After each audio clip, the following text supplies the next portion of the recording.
So Darwin's Game, Episode 1. Let's start off from the beginning. You have this guy running through what I assume is Shibula, and he's running, something chased him. He's playing this Darwin's Game. We know it's a battle royale type thing, and so he's running. He's trying to call his friend, but he knows he can't really call his friend because his friend's involved in some sort of like point embezzling scheme. So if he does call his friend and he survives, the admins might kill him. And so he decided to call our main protagonist, um, um, Kaname. And so he sends a notification, but runs into a dead end. And then you have it's revealed that it's this panda. Well, this guy in a baseball like panda mascot suit, and it's just like, why is he so afraid? And so he takes out like these knife things and shoots it at the guy, and it's like an electric spark or something. But then the panda throws the knife back at him, slices his throat open, and that's when you really get a picture of what this is going to be like. This is going to be a brutal show, and but then you also get something very interesting. You get, um, you get, we see a little butterfly fly off as the light leaves the victim's eyes. And so this is similar to the um butterflies that flew off when that guy at the very beginning let that dove loose. So I have a feeling we're going to be seeing more butterflies. So then it fast forwards to this yandere girl, and she's like, oh, Darwin's Game. She's just all into it. So we hold a pin in that, and we then see Kaname. He's wanting some money for some new bikes. Then this guy comes in. He's like, "Hey, have you seen Hinaba?" Apparently, Hinaba was that guy we watched get murdered at the very beginning. And it's like when they said no, he hasn't come in today. It's like you hear him whisper under his breath, I will not believe the notification. So in other words, he's in denial about his friend dying. And so then Kaname gets this notification that, oh, your friend Hinaba has sent you a friend request for this game. And then right before Coda, that's the other guy's name, can stop him, he clicks on the game and then gets bitten by this snake. And it's like, at first it's ambiguous whether the snake is really real or not. And so he wakes up in the nurse's office. The nurse wants him to sign this document of like release, and he drops the pen, and you see him go and get underneath the bed to get the pen, and his hand glows, and he brings the pen back up, and he goes out, and then um it turns out from the nurse's perspective, she's holding up two pens, so that means he has some sort of like manipulation type power or something. And so then we have Coda saying, go home and I'll come over and I'll explain everything. And it's like, he's like really sketch. And so, of course, curiosity gets the better of Kaname while he's on the train. Similar to how the Death Note got the curiosity of Light Yagami in like the first episode of Death Note, of course. And so he clicks on the app. He gets into this fight with the same bandit guy, and our unlucky poor protagonist, the bandit guy, is right there, and he's like, "This has got to be a joke. Why are you holding a knife?" And the panda guy comes down with a knife and starts attacking him, and it's really interesting because at that moment it hints at something that's going to come into play later, which is his reflexes. For being a normal guy with no weapons and seemingly no extraordinary powers, for somehow he's able to dodge just about everything that is thrown at him, you know? And then he tries to find a cop, he finds a cop, and before the cop can stop the guy in the panda suit, the cop goes down and gets his neck slit. And just when things seem bad for Kaname, here comes Koda. Koda shoots the guy with a crossbow, no doubt, like a total boss. And then the panda stabs Koda with an arrow with a knife in the stomach of all places.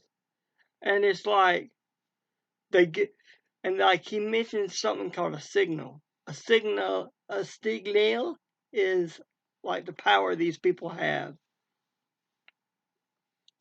And so it's like they get it's like they get away from him there, but it's like I was thinking, dude, Code is bleeding, okay? I'm a deer hunter. You see the deer back there? When an animal is wounded, they leave a blood trail, and sure enough, the panda's able to find them. And sure enough, the the guy didn't take his ringer off, and that even narrows it even more. And then the guy uses the search app and knows they're there. But what's so crazy about this whole thing is Kaname is very, I would say, rational in this situation, given what's happening to him. His first thought is, okay, my friend is wounded. Time to call an ambulance. Which we would think that would be perfectly fine, right? No, because this game has some sort of voodoo type stuff where it blocks out all outside signals except for signals that correspond with the game. And I got to think about why would that be necessary?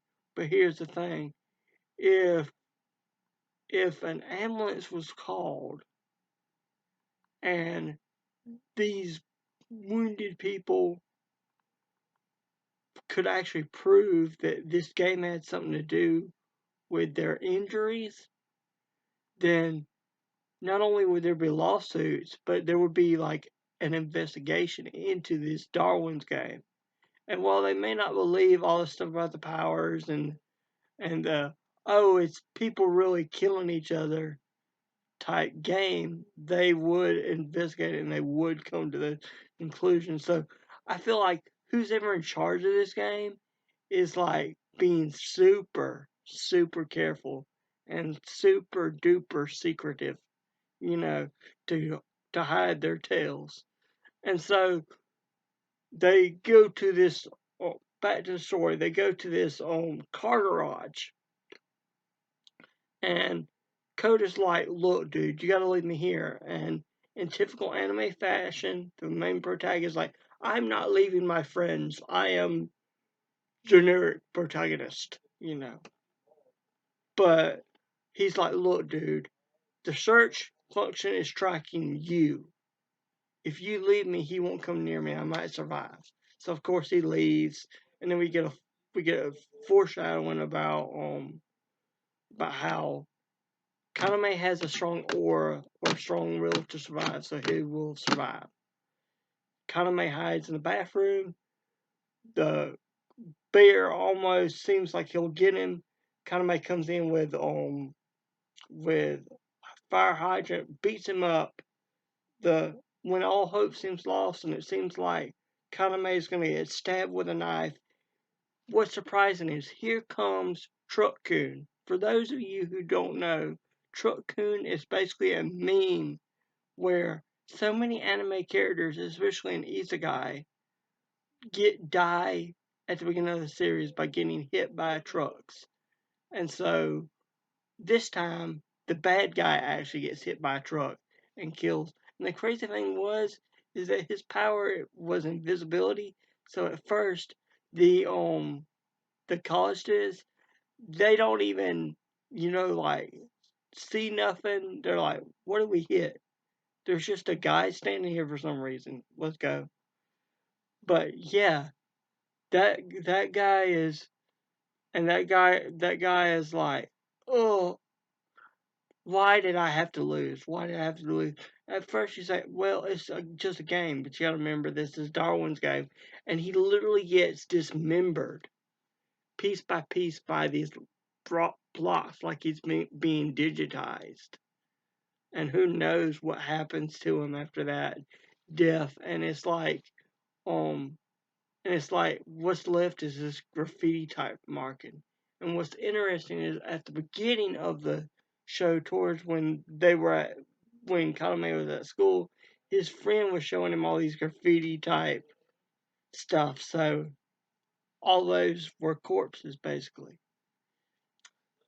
And then we go over to this sort of like mob boss and this clan in the game called Ace Wang, and he's slaughtered all these gangsters or whatever, and he cuts off this guy's fingers and he gathers up the fingers and he puts it in like pickle juice and wants his underlings to drink it. So he's going to be, I feel like he's going to be the main antagonist for the entire season.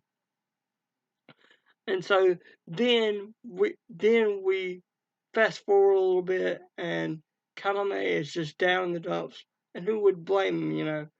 And he actually is looking at Darwin's game, and there's a gotcha function since he won.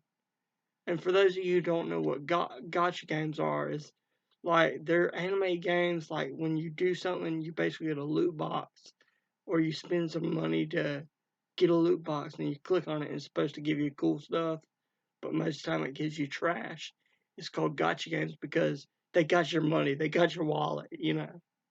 But and so this show is basically lampooning gotcha games by introducing them into a death game, and of course he gets a gun, and lo and behold, it appears right then and there in his doorway, and so he's like, it's time to find some answers. So he goes to meet up with that yandere girl, and and all, and he gets there, and all of a sudden you hear chains, and she's coming down from from the from the ceiling, like she is moving against the chains, and he's like, will you really help me understand this game? And she's like, well, I gotta know if I can trust you, but since you came all the way here not knowing if I was a killer or not, I'll give you one free question. And he's like, was there any way to quit Darwin's game? And she's like, man, I've already told you about through the messages. There is no way to quit this game. And he's like, what? Well, there must be a way to protect yourself from getting attacked. And she's like, there might be, but I told you I would only answer you one question. And and she is like, show me your signal, show me your power. And he's like, what's a signal? And she's like, just one question. And then he's like, well, I don't know what a signal is. And she's like, well, check your profile. And of course he checks his profile and it gives an error. What does that mean, an error? So of course she doesn't believe him. She makes him tell the truth. And asks, do you have any weapons in your book bag?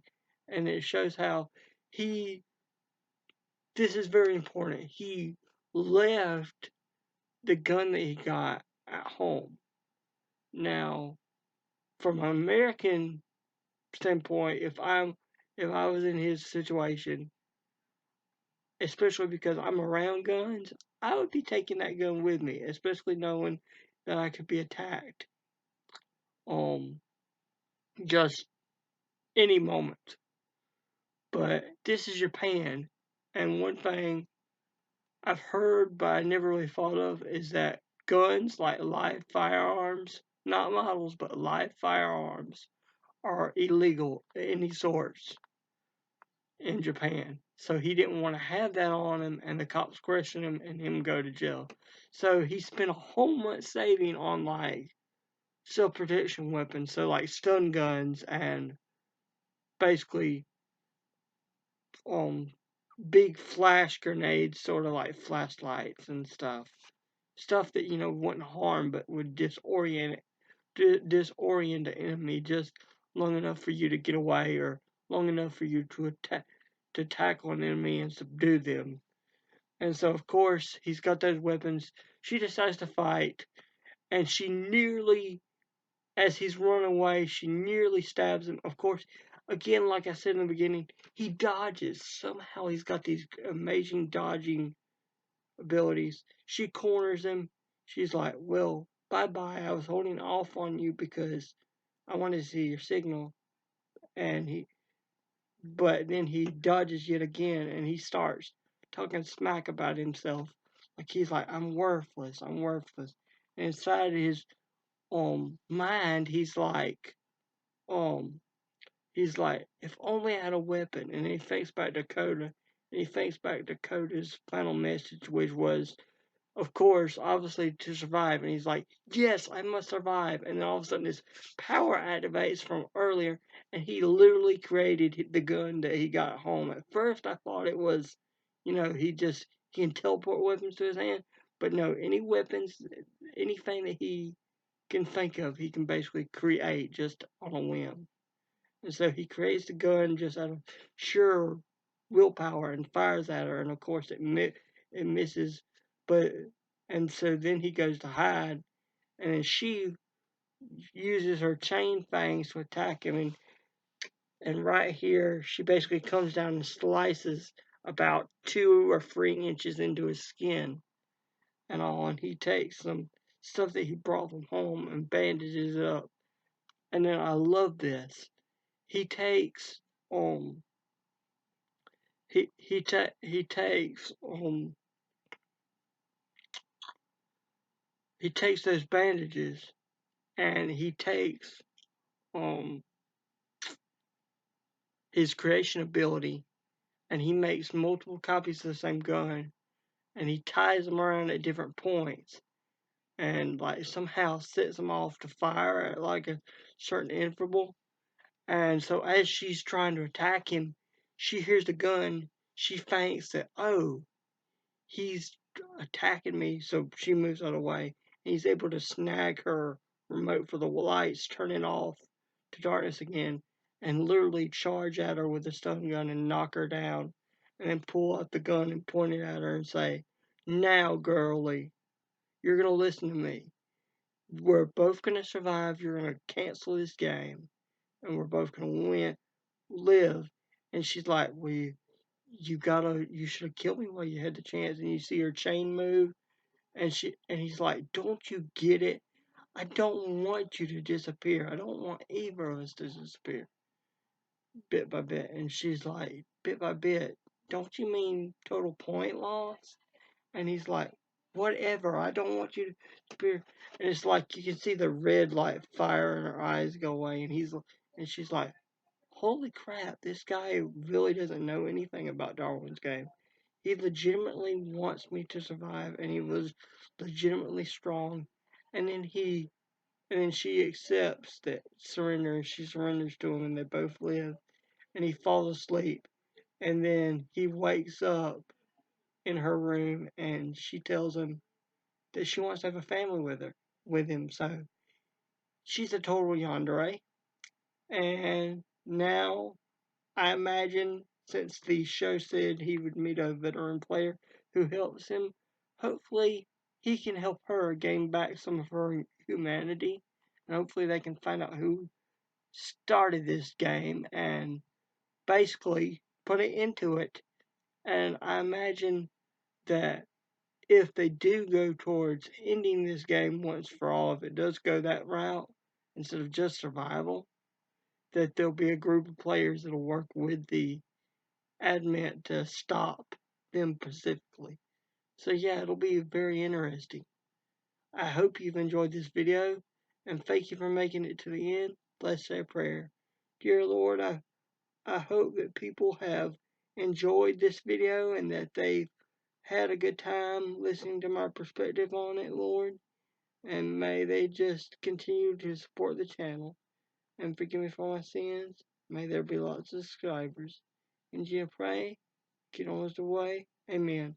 Also, don't forget to leave prayer requests down in the comments, like general, like if you need a prayer request for work, like say like you're having a bad day at work or a bad day at school or something, just let me know and I'll put a good prayer in for you. I believe the power of prayer does wonders for people.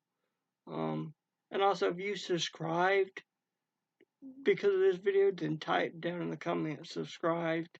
It really would really help me a lot to know, just motivation.